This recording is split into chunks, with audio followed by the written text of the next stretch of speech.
Long ago, during Hollywood's golden age, movie stars looked perfect on screen. Their skin glowed, their smiles sparkled, and their outfits fit just right. But here is a secret. Many of these famous actors hid real pain behind their costumes. To play certain roles or meet strict studio rules, they wore heavy, uncomfortable prosthetics. These fake body parts were made of stiff rubber, hard metal, or thick wax. Some devices cut their skin, while others made breathing or eating nearly impossible. Let's open the studio scrapbook and meet 10 brave stars who smiled for the camera while carrying a hidden, painful secret. Their quiet courage shaped the movies we still love today. Bela Lugosi. Bela Lugosi became immortal as Count Dracula, the tall and powerful vampire. He was a slender man recovering from old war injuries. To look strong and imposing on camera, he wore a thick rubber chest piece. This heavy pad gave him broad shoulders and a muscular torso. However, rubber traps heat. Under the blazing studio lights, Lugosi sweated inside the suit. The moisture mixed with the rubber and caused a painful, burning rash across his chest and neck. After each long filming day, his skin was red, wet, and irritated. He needed cool baths just to calm the stinging pain. Lugosi also wore hard plastic fangs for his vampire smile. The sharp teeth pressed tightly against his real gums, causing soreness and minor bleeding. Between scenes, he quietly removed them and pressed ice cubes to his mouth. He never told the studio bosses about his discomfort because he feared losing his famous role. Instead, he stood tall, adjusted his cape, and delivered his chilling lines with perfect focus. Lugosi proved that looking powerful on screen sometimes means quietly enduring pain behind the scenes. John Barrymore. John Barrymore was celebrated as Hollywood's most handsome leading man, famous for his strong jaw and perfect smile. But his famous grin relied on a painful secret. Years of poor dental health left him with missing and damaged teeth. To look flawless on camera, he wore a heavy metal dental plate filled with false teeth. The stiff metal hooked onto his remaining real teeth, digging into his sensitive gums every time he spoke. Reading long movie scripts became a daily challenge. Chewing food was nearly impossible, so he stuck to soft soups, mashed potatoes, and broths. After hours of talking and smiling, he rinsed with mint water to soothe the ache and freshen his breath. Once, during an emotional love scene, the heavy plate slipped loose. He calmly adjusted it, while keeping his famous expression, but the embarrassment stayed with him. At night, he removed the metal piece and soaked it in a glass. Without it, his face looked tired and sunken. He wore this uncomfortable device for over 20 years. Barrymore never let his fans see the struggle behind his perfect movie smile. Lon Chaney.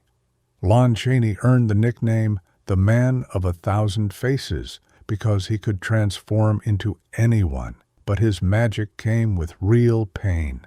To create terrifying expressions, Chaney used hidden wires and stiff rubber pieces inside his mouth. These devices pulled his cheeks and lips into scary grins or wide, shocked smiles. The sharp edges often cut his gums and the inside of his cheeks. Blood would fill his mouth during long takes. When the director finally called "cut," rinse with salt water and prepare for the next shot. He never complained to the crew. After filming, his mouth was swollen and raw. He could barely eat solid food, so he survived on warm soup and soft bread. His dressing room door was often closed as he rested his tired face. Yet the next morning, he returned to the makeup chair and strapped the devices back in. He believed an actor should feel the character's pain to play it right. Dentists today say his methods were risky, but Chaney never backed down. He gave audiences unforgettable movie monsters, even when it meant paying for his art with his own discomfort.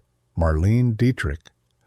Marlene Dietrich dazzled audiences with her sharp cheekbones and elegant screen presence, but those dramatic cheekbones were partly created by a clever, uncomfortable trick.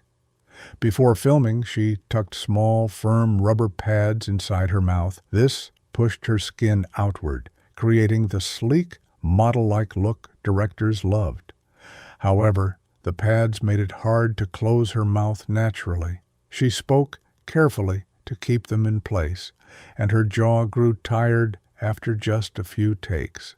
Eating between scenes was impossible. Swallow a few quick bites of soft food and push them back in before the cameras rolled, causing a sudden cough or a sore spot on her inner cheek. These irritated spots often turned into painful canker sores. She used soothing powders to dry them, but the stinging never fully stopped. Only her trusted makeup artist knew about the daily discomfort. Dietrich never complained. She believed that looking glamorous for the camera was part of her job. Years later, she smiled and said that often asks you to quietly endure a little extra work. Rudolph Valentino. Rudolph Valentino captivated audiences with his thick, dark, perfectly wavy hair. But behind the camera, he was quietly losing his natural hair in his 20s. To maintain his romantic Latin lover image, he wore a custom-made hairpiece glued tightly to his scalp. The strong adhesive used in those days was thick and hard to remove. Each night, makeup artists used harsh liquids to peel it off, which pulled out his remaining natural hair and left his scalp red and tender. He often developed painful, inflamed bumps that made lying down uncomfortable, propped up on extra pillows to protect his head. The glue also caused terrible itching, but he could never scratch it during filming or the hairpiece would shift. He sat perfectly still, smiling through the irritation. Between movies, he let his scalp rest, but as soon as a new project began, the heavy wig returned. His close friends noticed his quiet discomfort, but Valentino never spoke about it publicly. He wanted fans to see only the romantic hero, not the man suffering behind the scenes. His dedication to the image helped him become one of Hollywood's first global superstars. Joan Crawford.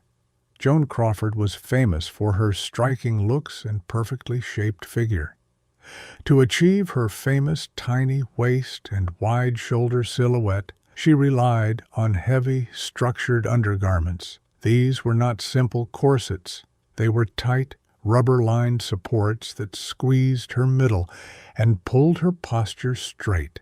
The stiff edges rubbed against her skin, leaving red, irritated lines after just a few hours of walking or dancing. She covered the marks with thick powder so they would not show through her costumes. The tight wrap also pressed against her ribs, making it difficult to take deep breaths. Between dramatic scenes, she leaned against walls and rested, carefully controlling her breathing. She could not eat normal meals on filming days, made her feel dizzy and sick. She survived on black coffee, small crackers, and light broth. Once, during a fast-paced dance number, a sharp seam cut her side deeply. She finished the scene without breaking character, then quietly rushed to her dressing room. Crawford never let the crew see her wince. She believed perfection required sacrifice, and she carried that lesson through every role. Fay Wray. Fay Wray became a movie legend for her brave performance in King Kong, especially her famous screams.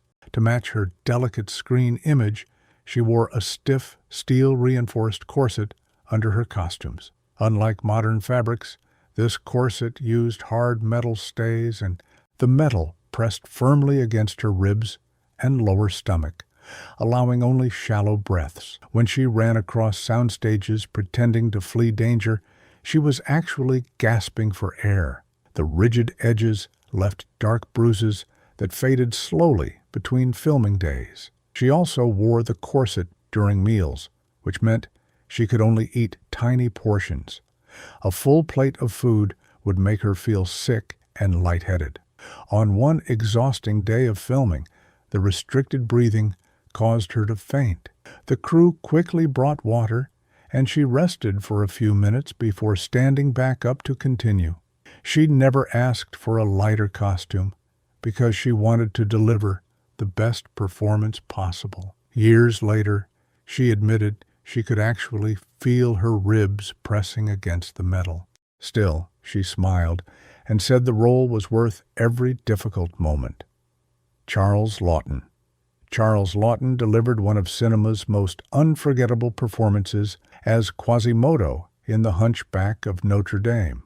To create the famous hunchback shape, he wore a massive, solid rubber hump strapped tightly to his back. It weighed nearly 40 pounds, like carrying a large bag of books all day. Heavy leather belts pulled his shoulders forward, forcing his spine into an unnatural curve. He walked, stood, and acted bent over for 12 hours straight. The strange posture caused intense muscle cramps in his lower back and neck. He also wore a heavy facial appliance that covered half his face.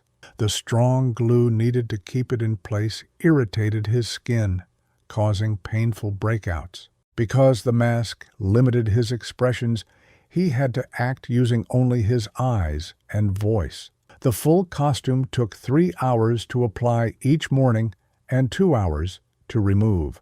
After months of filming, Laughton developed lasting back pain. He needed physical therapy long after production ended, and he carried a slight stiffness for years. He once told a friend that he traded his real comfort to bring a fictional character to life. Hedy Lamarr. Hedy Lamarr was celebrated for her striking eyes and elegant beauty, but those famous eyes hid a daily struggle. To change their color for certain roles, she wore early contact lenses. Unlike modern soft lenses, these were made from thick, rigid glass. Each morning, she carefully placed the heavy glass discs over her eyes. The process took time and often made her eyes water immediately. The hard edges scratched her eyelids with every blink, leaving them red and irritated. After just an hour under hot studio lights, she used soothing eye drops that stung upon contact. The irritation caused her eyes to produce extra tears, which directors mistakenly thought added beautiful emotion to romantic scenes. The glass lenses also fogged up quickly, forcing her to stop filming, clean them, and reinsert them multiple times a day. Occasionally, a lens slipped and fell to the floor, halting production while the crew searched the carpet. Over the years, the constant friction left her eyes more sensitive. Lamarr never complained publicly. She simply adjusted her gaze, delivered her lines, and let the cameras capture the beauty audiences loved. These classic Hollywood stars were quiet heroes. They delivered perfect performances while carrying hidden aches, stiff braces, and heavy costumes. They wore painful prosthetics not for attention, but because they loved their craft and wanted to bring movie magic to life. Today, we have lighter materials, safer makeup, and modern technology that make acting much easier. But back then, courage meant smiling through discomfort. The next time you watch a vintage film, look past the glamour and remember the real people behind it. True beauty is not about flawless faces or perfect costumes. It is about patience and the quiet strength to keep going. These legends taught us that the brightest lights often shine on the bravest hearts.